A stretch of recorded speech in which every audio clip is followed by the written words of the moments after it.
everybody. It's your favorite handicapping podcast, Sharpening the Edge on the Maize and Blue Review. It is for week number 12. That's Lucas Reimink. I'm Dennis Fithian, and we are ready to go picking Michigan State, the Lions, and we all both have 3 locks of the week. Lucas, how did you do last week? 2-3, unfortunately. Brings me to 31-29 on the season now. So just a couple of games above 500, just barely hanging on there above that mark. Hopefully we'll get some distance from that mark this week. We'll get a bunch of wins this week. Me and you probably had similar records because I think we had almost four different picks we agreed on last week. So what'd you have last week? I was ended up one game over 500 because I took Michigan plus the points and I had the Lions, and I did miss on Georgia, but I did hit on Bama. And so that ended up putting me +1 to take me to +4 on the year. So I don't above water. I'll take that. And we don't have Michigan to pick this week. We'll jump right into it. And we will go to Champaign-Urbana. That's where Michigan State is headed. The Spartans are getting 3 points at Illinois. How do you see this one? I'm going to take Illinois here just since they're at home. It's kind of a coin flip for me, honestly. But with beating the game at home for Illinois, I'll take their side as long as it's under a field goal there. Good chance Aiden Childs turns it over. He's done it at least once in almost every single game. Illinois be able to force a turnover or two. They play a lot of man coverage, so I expect them to be around the ball quite a bit. I think they're going to be able to get this cover for me at home. The offense for Illinois isn't great, but it's not that bad either. Luke Altmaier has been kind of up and down this year. He's been decent for them at times. Played a little bit not as great down the stretch these last few games, but I got faith in him going against like a Michigan State defense. It's not all that great. I think they'll be able to cover for this at home. Yeah, I'm right with you on this one. Illinois, I thought that this number would be a lot bigger. And Michigan State, at this point, we pretty much know who they are. They are going to turn the ball over a little bit, and being on the road, 3 points, I think Illinois can handle that. I thought it would be more like 4.5 or 5.5, so I'll gladly take Illinois in this one.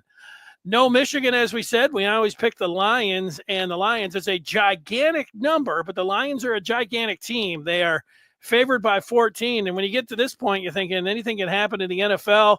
Look at the Lions last week when we both had the Texans +4 and ended up getting that victory.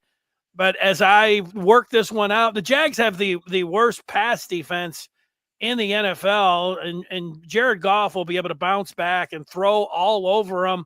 I think about 35-17. And so if you put that in there, that's going to end up laying the points. And so I'm going to have to lay that gigantic number once again. It feels like when I did this a couple of weeks ago against the Titans, you don't like doing it. But in this case, I like how the Lions are attacking this regular season. And I just see them blowing the doors off of the Jags. I have to lay the points here.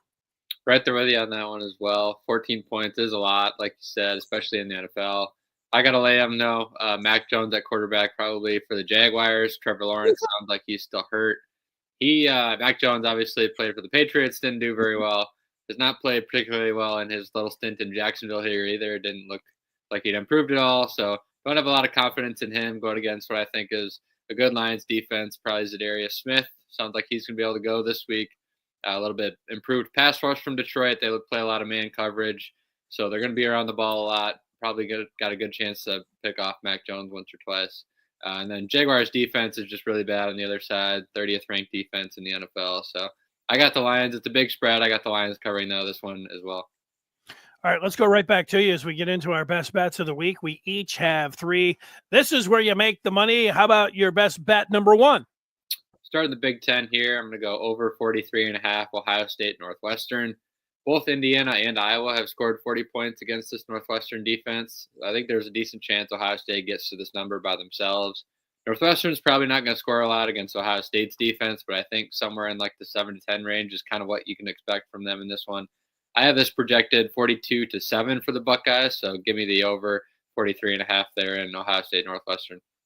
All right, I will go with my best bet. number 1, and I am going to double down. I haven't done this all year long, but I like Illinois at home, and so I'm risking 2 picks in one here. So it's either going to be a really good week or it's going to go the other way. But Illinois at home, what I've seen from Michigan State, give me the Fighting Illini for best bet number 1. Back to you for lock of the week, best bet number 2.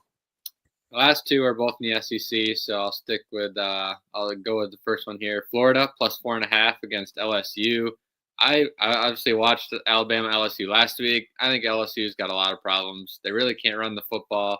Nussmeier and those wide receivers are good, but they're not like elite. They're not like Joe Burrow, Jamar Chase, Justin Jefferson. They're not in that category. The defense has holes, as you saw last week if you watched the game. Jalen Milroe really carved them up on the ground. DJ Lagway as an athlete is really not that far away from Jalen Milroe. He's got really strong arm. He's a mobile, athletic guy. He's kind of the key here for why I'm in on Florida in this one with LSU struggling so much with Milroe on the ground last week. I just think he's going to be able to give LSU's defensive problems here. Billy Napier obviously got a vote of confidence from the AD a week or 2 ago that sounds like he's going to be back for the 2025 season at Florida there. I think he really needs a nice win to hang his hat on. I think there's a decent chance they can even win this game outright. I still think they're a good team. They look like they haven't quit on Billy Napier, which to me is impressive in its own right, given the state of that team. So I'll take them plus 4.5 at home here. Even if they don't win, I still have that 4.5 there as a hook to kind of cover me. It is the Swamp, and they do play well there historically. So we'll see. I'll go to my best bet number 2. This is a tough one. I thought about Tennessee, and we don't know about the Tennessee quarterback. Looks like he's going to play here, but Georgia has to win this game, and they're at home, and I see them bouncing back. They played a horrible game last week. It's a big number, but I'm going to lay it here. This is a tough one, but looking at the menu and all of the games here, between the hedges and what Georgia can do to Tennessee, I think that they'll win this game by double figures. That's why I'll take the Bulldogs. Going back to the well after last week, huh? The Ole Miss, they kind of let us down. It's tough. And Tennessee does have a good defense, but so I talked myself in. I thought about Tennessee, but in the end, I have to go Georgia. It makes you feel better. I had this on the chopping block. This was the last one I cut right before I typed in my best bets. So I was with you on Heartbeat. It does sound like Nico's going to play there, but I just couldn't pick it for a lock myself. For my third one, I'm going to go Texas 13.5 at Arkansas. I'm still really impressed with this Texas team. I still think they're the best team in the country. They've kind of been flying under the radar the last few weeks since that loss to Georgia. Quinn Ewers earlier in the season had the oblique injury. Last week, I thought he finally started to look healthy again. I think even though he's playing, I think he was bothered by that oblique. But last week, he just looked a lot better. He was actually starting to throw the football down the field again, which is something we haven't seen from them since early on in the season.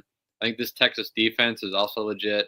I know the Longhorns have a bad track record going on the road to Arkansas, but I just think they're a far better team this year than the Arkansas squad they're going to go up against. I got them going on the road and covering this 13.5 with no problem. So I'll lay the points with Longhorns there as well. All right, we'll get all of those picks sitting in here in 1 second. For some reason, I was just intently listening on all of your selections, so I failed to put it in here to put it up on the screen. And there we go. I'll be able to do that. In the meantime, I'll give you my best bet number 3. And for that, I am going to this BYU-Kansas game. Now, you look at Kansas has been playing very close games. Their last couple, they've turned things around. You look at the records, and the Jayhawks don't look very good. But BYU is at home. They've been playing very close games, too. They are 9-0, and being at home here, I think it's going to be a touchdown and under game. But what I like here is BYU being at home. So I will lay the 2.5 for the Cougars to stay undefeated and go 10-0. So for me, though I have BYU, I have Georgia, and I have Illinois. Meanwhile, if we look, and I just said I have Lucas's pick, and I do. Here they are. You like the over in the Ohio State Northwestern game. You like Florida plus 4.5, and you are laying the points. Texas minus 13.5, and I believe that game is at Arkansas. Is that correct? Yep, on the road at Arkansas. There we go. Are you just staying with your normal bets, or are you going really big this week? Just staying normal. I've been cold the last couple weeks, so yeah, not doubling down or anything until you hit a little bit of a hot streak for sure. Yep. Well, I have to have this game right here to have a good week. So if Illinois beats Michigan State, you can assure yourself that I'm going to be happy this weekend. So you have that. Lucas, enjoy the weekend, and we look forward to talking with you next week, which will be week number 13, and Michigan will be back in action against Northwestern. Yeah, only a couple more regular seasons, so gotta cherish them. Enjoy the weekend while they last. Yeah, well, when you put it like that, I will be stopping to smell the roses. Thanks. Take care. We'll talk.